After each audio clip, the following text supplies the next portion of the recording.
Hola amigos, una vez más aquí en GP Fran, un capítulo más de hoy queremos hablar un poco de la previa del Gran Premio de Japón que viene este fin de semana y tiene unas características muy especiales, puesto que podríamos tener ya el campeón de esta temporada. Amar Márquez podría hacerse del campeonato este fin de semana, dadas algunas características, pero tiene todo para hacerlo. Pues es un lugar donde a él no le hubiera gustado ganar, donde hubiera querido que hubiera sido en otro circuito, donde hubiera podido obtener ese campeonato. Pues todavía no tiene, hay que hacerlo, obviamente, y a eso va. Pero Japón es la casa de Honda donde Marc Márquez hizo casi toda su carrera de MotoGP, la hizo en esta categoría y todos sus triunfos los hizo con Honda y no hubiera querido pues hacerle este pequeño, no, gran desaire, pues hacerle en su casa a Honda haber ganado en este premio. Pero así son las cosas, así suceden y esto pues no tiene fecha ni calendario. Por lo tanto, muy probablemente vamos a tener este fin de semana y por eso tenemos que estar muy atentos. Y para ello, pues queremos hacer la previa un poco corta de lo que es el Gran Premio de Japón en el circuito Twin Ring Motegi.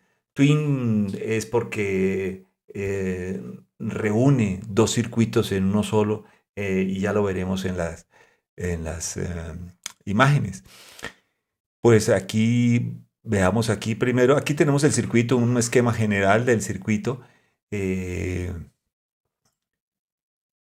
Aquí tenemos el esquema, circuito, donde pues vemos las grandes rectas que pueden haber allí en grandes formas para analizarlo de esa manera, en la manera macro. Y vemos aquí el nombre, pues, obviamente que se llama Twin Ring Motegi. El Twin Ring Motegi porque vemos, momento, aquí estamos, ya estamos. Vemos los dos circuitos. Aquí vemos un óvalo y vemos el circuito que se entrelaza, el de MotoGP o el de las motos, por ejemplo. Aquí está. Y aquí vemos un óvalo donde también es parte del complejo que hay allí. Posee pues este óvalo que es de 2,5 kilómetros aproximadamente y la pista de MotoGP que mide 4,8 kilómetros. Esta pista fue construida o este escenario fue construido en 1997, pero inició para el Gran Premio a partir del 99, 1999. El trazado oval ha permitido que se realicen aquí unas competencias de coches eh, con la inspiración norteamericana de los óvalos. Entonces, y lógicamente también el otro circuito, pues que sirve para otra diversidad de competencias. Y aquí durante todo el año hay competencias. Ese es un complejo, esto no solamente es una pista, sino que es un complejo, un recinto donde reúne infinidad de eventos durante todo el año donde trabajan más de 300 personas en el circuito permanentemente. Hay una escuela, hay un museo de Honda donde pues están los coches y motos emblemáticas con las que han participado en los diferentes eventos Honda. Posee también pues la escuela de pilotaje, tiene pistas para karts, bueno, es un complejo gigante donde con restaurantes, hoteles, entonces es un recinto muy, muy, muy completo.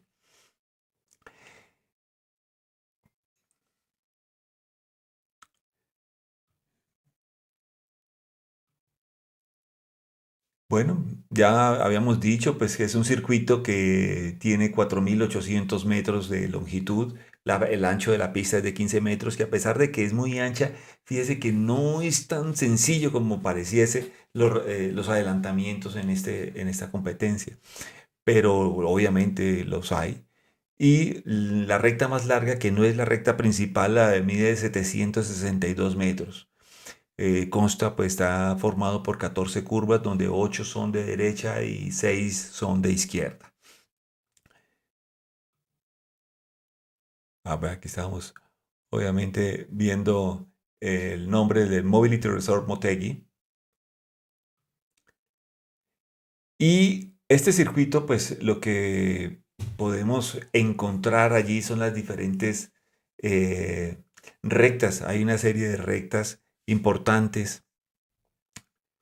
Déjame tenerlas por acá. Donde ustedes pueden ver las velocidades que podemos encontrar en cada una de estas rectas.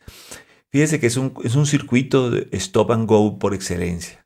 Es decir, cuando hablamos de un circuito de stop and go, estamos hablando de un circuito donde hay aceleraciones y frenadas fuertes, donde vemos, obviamente, después de cada recta, pues las curvas que obligan a unas frenadas muy fuertes. Vemos la recta que está abajo, que la vamos a encontrar, pues, donde tenemos aquí se nos alteró la distancia de esta, que son 329 kilómetros.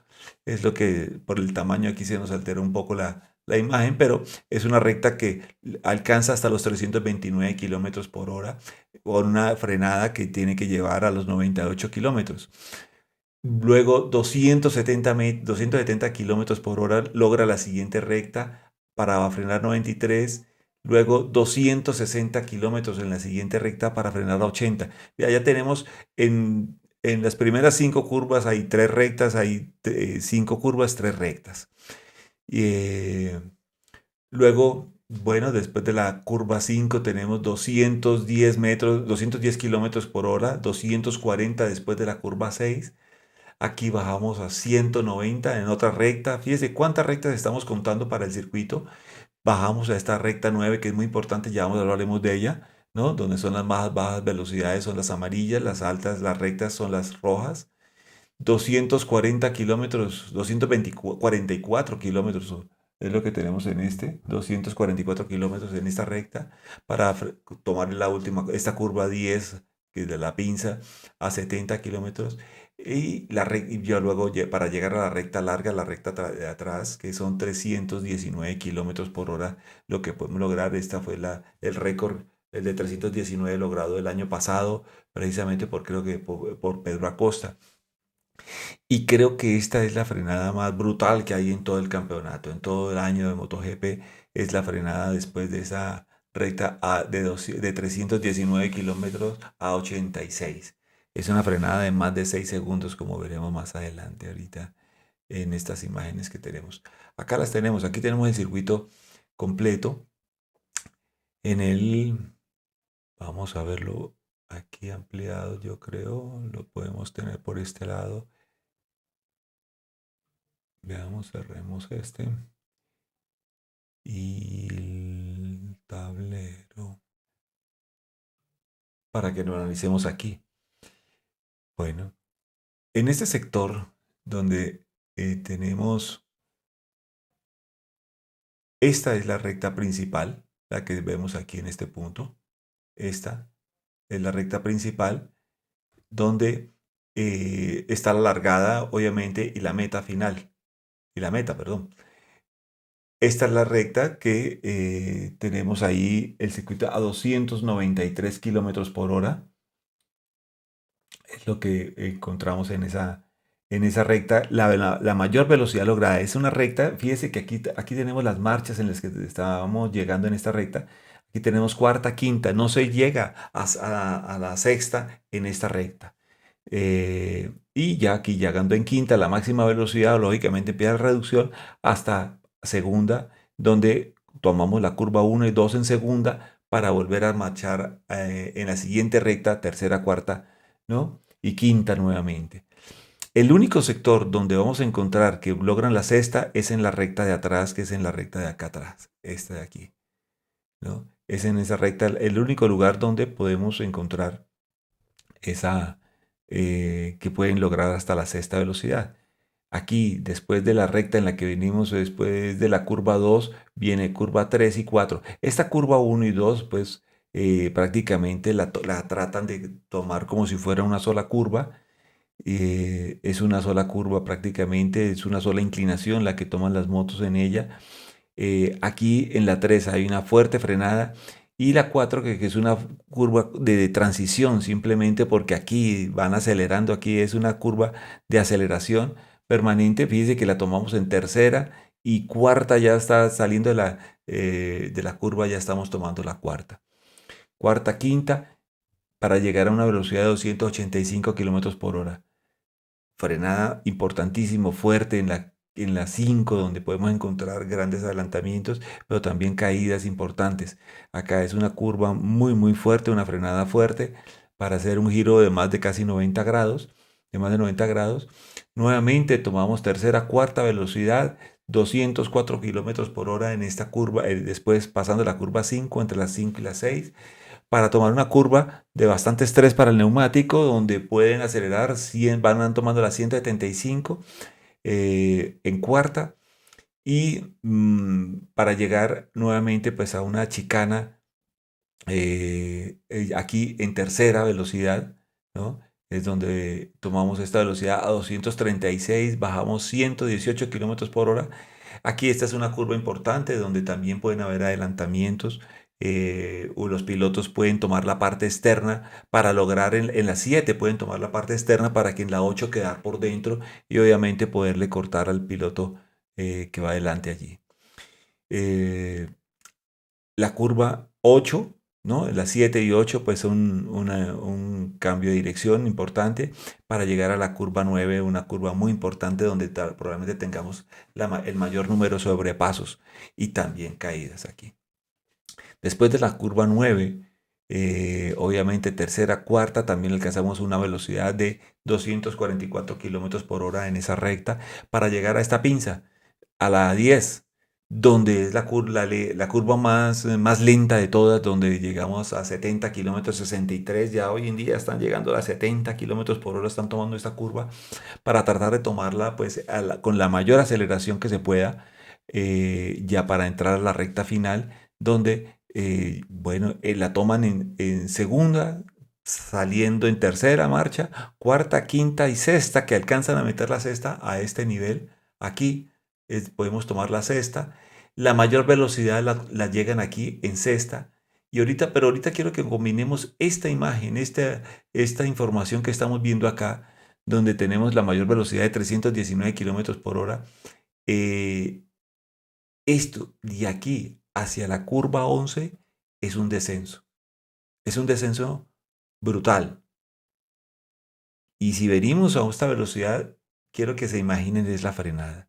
Es una de las frenadas más brutales que hay en dentro de todos los circuitos del Gran Premio, si no es la que más. Tanto así que aquí Brembo exige los frenos de 344 o 355. Obligatorio mínimo, obligatorio 344 hacia arriba. Ahora vemos esa parte también, creo que por acá la tenemos. Bueno, ahorita que vamos los frenos vemos esa característica. Entonces, bueno, después de la curva 11 viene uno de los túneles donde estamos acá. Pues, recuerden porque este sector, ustedes ven aquí, alcanzan a ver el circuito, aquí que lo estoy recorriendo, del óvalo que pasa por encima. Y obviamente pues aquí hay un túnel. Entre la curva 11 y la curva 12 van a pasar por un túnel. Ustedes van a reconocer los sectores. Ayuda incluso a ver la ubicación de los pilotos por donde están pasando. Hay dos sectores, hay dos puntos donde pasan por un túnel, que es en esta, y la otra que es entre la curva 5 y 6 acá arriba, ¿no? Aquí arriba en este punto, acá. Pasan por un túnel también, por debajo del óvalo. Y aquí es el otro punto por donde cruzan debajo del óvalo. Entre la curva 11 y la 12. Aquí en la curva 11 y 12 pues hay bastante estrés del neumático, donde algunos pilotos pues se atreven ahí a tratar de hacer un trazado mucho más largo para poder rebasar, pero pues se la juegan en el sentido de que el piloto que están rebasando también va a poder acelerar más tempranamente y puede volver a recuperar la posición. Curva 13 es la última curva izquierda y posteriormente pues curva a derecha que entran, si ustedes se dan cuenta, en segunda tratando de coger para tomar pues la mayor impulso y velocidad para encarar la recta principal nuevamente. Aquí pues ya hemos dado una vuelta al circuito y eh, podemos detallar en, en esta imagen. Aquí, eh, vamos a ver, aquí se nota algo. En esta imagen podemos ver, analizar lo que está sucediendo en esa recta de la que estábamos hablando, en la recta de atrás, puesto que aquí tenemos las altitudes. Si vemos la altitud en la parte alta derecha, la altitud de la curva 10 es de 180 metros. Eso estamos hablando de la altitud sobre el nivel del mar. Está a 180 metros sobre el nivel del mar. Y la curva 11, ¿no? La curva 11 abajo, la ven allí señalada después de la flecha amarilla y roja, está a 158. O sea, esa es la diferencia que hay entre ese punto de eso. Pero la curva 10 y la curva 11, a la mitad aproximadamente, ahí donde ustedes ven, van a ver un punto que dice 187 kilómetros. Es decir, que después de que toman la curva 10, después de que hacen esa pinza, todavía hay un poco más de elevación dentro del circuito. O sea, llegan a subir hasta 187 metros a ese punto donde está. Que eso, incluso en algunos circuitos, corresponde más o menos a otra meta que hay ahí dibujada, que en ocasiones parece que lo pueden despistar a uno porque hay ahí pintada una meta y no lo es. Esa no es la que usamos, está en la otra recta, o la que se usa en MotoGP es en otra recta. Esto es para otro tipo de circuitos, pero en ese punto la altitud de 187 metros. Eh, y desde 187 metros a la curva 11, ¿sí? Que venimos en sexta, a una velocidad de 319, 320 kilómetros por hora, tenemos que frenar 200 metros, la frenada aproximadamente de 210 metros a tope, a full. Es la frenada más bárbara que hay en todo el campeonato. Y es una frenada, si ustedes ven más o menos dónde están marcados los 200 metros en la flecha roja, ¿no? Después de que llegan al punto de máxima velocidad, hasta el punto de frenada hay 340 metros, donde lógicamente empiezan a reducir marcha y posteriormente pues la frenada para poder lograr esa curva, que esa curva se hace a 80 kilómetros por hora, 80, 82 kilómetros por hora la curva 11. Entonces, de 320 pasar a esa velocidad en bajada y además le inyecta pues un poco más de inercia pues a la moto y obviamente es una frenada bárbara donde vamos a ver muchas cosas espectaculares, intentos de rebase, intentos para pues los pilotos se van colocando paralelos unos a otros, que es diferente en las demás rectas, puesto que no fácilmente se coloca en las rectas un piloto paralelo al otro para poder ganarle el trazado en la curva. Entonces no alcanzan a hacer eso. Acá lo intentan hacer en esta recta y es donde podremos ver ese tipo de cosas, pero los pilotos con frecuencia van a ver que no me van a quedar mal y alguno va a salir ahí de largo en esa curva.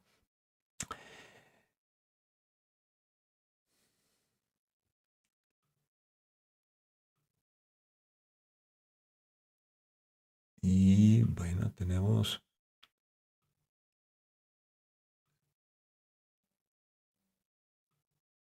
Bueno, aquí tenemos las diferentes elevaciones que hay dentro del circuito donde, bueno, están muy pequeñas aquí en este, las vamos a ver, yo las trato de ampliar por acá, donde estamos,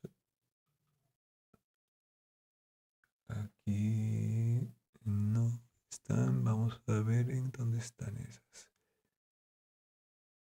Yo creo que está por aquí. Ah,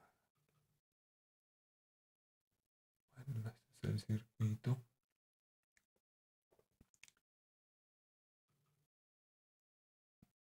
Bueno, acá las tenemos.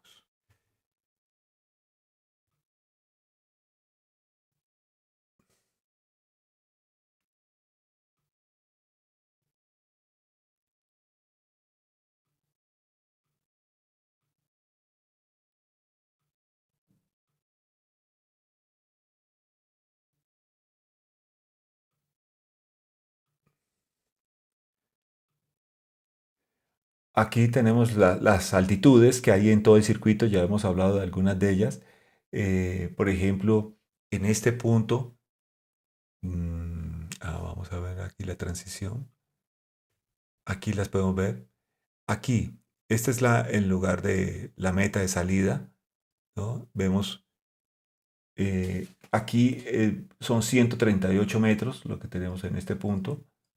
138 metros, la primera curva está en 151, la curva 3, 4 son 154 metros, no hay mayores elevaciones en este punto, todo este es el primer sector, aquí ya en el segundo sector 144 vamos a encontrar en la curva 5, 140 metros de altitud aquí en la curva 6, entonces aquí en el primer y segundo sector no vamos a ver mucha diferencia, la diferencia empieza a elevar aquí ya en el tercer sector, donde empezamos a elevarlos aquí en esta curva, donde después de la curva 7 y 8, pues tenemos 156, ya empezamos a elevarnos.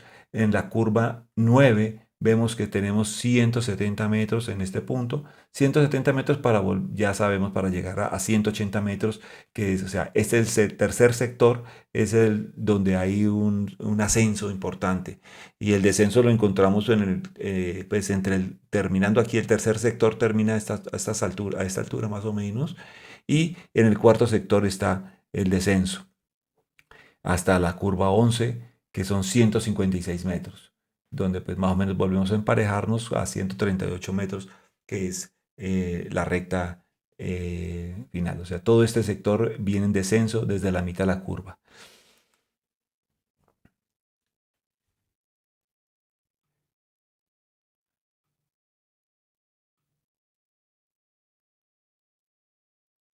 Bien, el tablero, la presentación.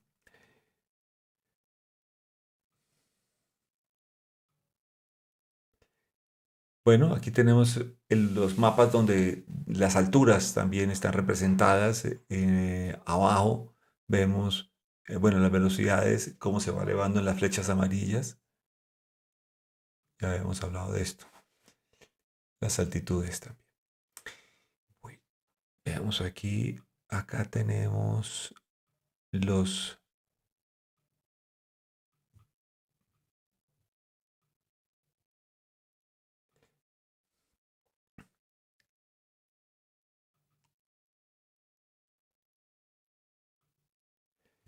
Fíjense, aquí tenemos los diferentes discos. Vamos a reducirla un poco para que coincida. Tenemos aquí, estos son los discos aprobados para MotoGP, de los cuales estos de aquí, a ver qué se me... Aquí está. De aquí para atrás son estos son los de 320 milímetros, pues no son los de menor frenada, los que no exigen tanto enfriamiento. Aquí tenemos discos intermedios de alta densidad que son los de 340. Este último que estamos viendo aquí, eso es de 340 refrigerado, como lo pueden ver. Y estos dos que están aquí en este cuadro son los que están recomendados para este circuito. Dice, es más, hay una norma que no pueden usar menos de este disco. Esto tiene una afectación obviamente sobre la conducción y sobre el manejo del tren delantero de los pilotos, puesto que aumenta un peso importante, un péndulo, entonces a mayor peso, pues la inercia de la llanta va a cambiar de gran manera.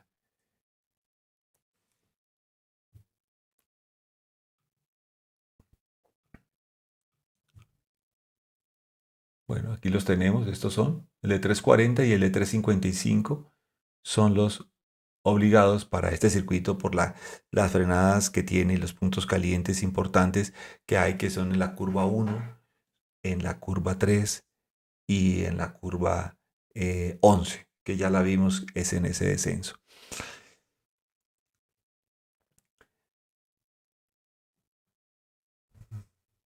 Los adelantamientos, pues habremos hablado algo un poco, pues en la 1 se lo pueden intentar, pero pues es bastante difícil. ¿no? Terminan cayendo generalmente en esta curva. En la curva 5 ocasionalmente podemos ver algunos. eh, Entre las 6 y las 7 ya habíamos hablado que los pueden haber. Entre las 7 y las 8 a veces la tratan como de hacer como en las chicanas, donde van por fuera y para quedar en la siguiente curva por dentro y obviamente poder rebasar de esta manera, hacer el adelantamiento. En la 9 esperen, el mayor tipo de adelantamientos que pueden encontrar en este circuito lo van a encontrar en la curva número 9. Esa frenada pues de la curva 11 ya sabemos que es una frenada de más de 200 metros que aproximadamente a tope, a full, con una inercia bárbara, con una desaceleración increíble, dura aproximadamente 6 segundos la frenada. Ahí es donde pues veremos también bastantes caídas.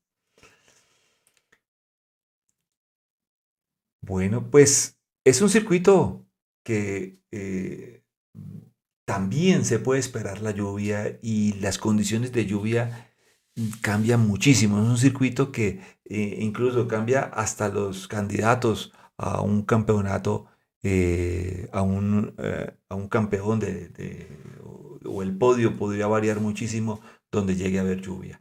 Y si hay lluvia, las características son totalmente diferentes, las frenadas completamente diferentes y es un circuito en el que se puede esperar este tipo de circunstancias atmosféricas. Bueno, pues yo pienso que yo quisiera hablar algo un poquito de los candidatos. Aquí obviamente es un circuito que se presta mucho, los circuitos stop and go se prestan, están hechos o se facilitan para las Ducati, obviamente. Aquí KTM tiene buen rendimiento, de los circuitos stop and go les va bien a los KTM y podría favorecer a Costa en ese sentido. Aún así, yo me mojo un poquitito con respecto a mis candidatos para la gran carrera entre Márquez, Bezzecchi, nuevamente lo vuelvo a montar en el podio, y Alex Márquez. Y déjenme poner dos comodines. Y me voy a meter en la grande con uno, porque yo pienso que Peco puede hacer algo importante aquí. En este circuito, el año pasado, pues lo ganó y, y, y- y yo vi algo que pues en los comentarios no sé, a lo mejor es una sensación mía, que la dije la vez pasada y yo creo que puede despertar Peco acá. Que Peco tomó una ventaja bárbara con Martín detrás. Martín también hizo algo importante. Es un circuito donde Martín podría mostrar algo más de lo que ha venido, donde puede mostrar ya las muelas, donde puede mostrar los dientes aquí en este circuito, puesto que el año pasado hizo un carrerón bárbaro, arrancando, yo creo que, a ver, si recuerdo, a ver, no recuerdo, pero sí lo tengo por acá, donde anotamos en qué lugar. Martín arrancó en la cuarta fila, 3 12 más o menos de 12 arrancó Martín y terminó de segundo. Ojo con eso, porque podría ser muy importante lo que haga Martín. Pero mis dos comodines que quiero dar, aparte de los tres que ya di, son Peco Bañaya y Pedro Acosta. Déjeme ser así de cómodo, de poner mis tres candidatos, que son Márquez, Bezzecchi y Alex, y dos comodines para poder reemplazar a cualquiera de ellos, ¿no? En caídas o en alguna circunstancia. Pero déjeme poner a Peco. Peco hizo algo para mí en el circuito anterior, donde todo el mundo pues, ya lo ha dado prácticamente, lo ha sacado de este torneo totalmente, donde no le van a ver repunte. Y yo pienso que sí. Yo pienso que este es el circuito donde él va a poder lograrlo. Hizo algo en el, en el, en la última carrera que no había hecho. Peco no se había caído en ninguna competencia. Peco tenía miedo de llegar al límite. Peco tenía temor de llegar a ese límite. Y en la carrera anterior lo rebasó. Se atrevió. Cayó. Fue porque ya tuvo ese empuje, ese valor de ir más allá de donde su límite se lo estaba colocando. Y bueno, y ya se cayó, pero antes ya se le quitó el miedo. Yo creo que voy a poder hacer algo. Bueno, ¿qué dicen ustedes? ¿No? Me voy a mojar, me mojé feo, pero vamos a ver qué pasa. Esperemos este gran premio, amigos. Muchas gracias por estar aquí. Espero que tengan alguna información importante con lo que ustedes puedan seguir la carrera de este fin de semana. No se pierdan desde el viernes. Recuerden que empiezan las pruebas libres y las prácticas donde elegimos. Hay aquí además un recuerdo del año pasado, también de Moto 2, donde en este torneo, perdón, en este Gran Premio, en Moto 3, el año pasado, David Alonso se hizo campeón. Desde tan muy temprano se hizo campeón desde este Gran Premio de Japón. Esta vez probablemente lo tengamos el de Gran Premio, el de MotoGP. Amar Márquez puede hacerse campeón aquí en Japón, en Motegi. Amigos, no se lo pierdan. Hasta pronto. Nos vemos y vamos, comentamos a ver cómo nos fue. Y ustedes escriban ahí cuál es sus preferidos para este gran premio, cuáles son sus predicciones y a ver si coincidimos. Y ven, o anótenme. Un abrazo para todos, amigos. JP Fran, hasta pronto.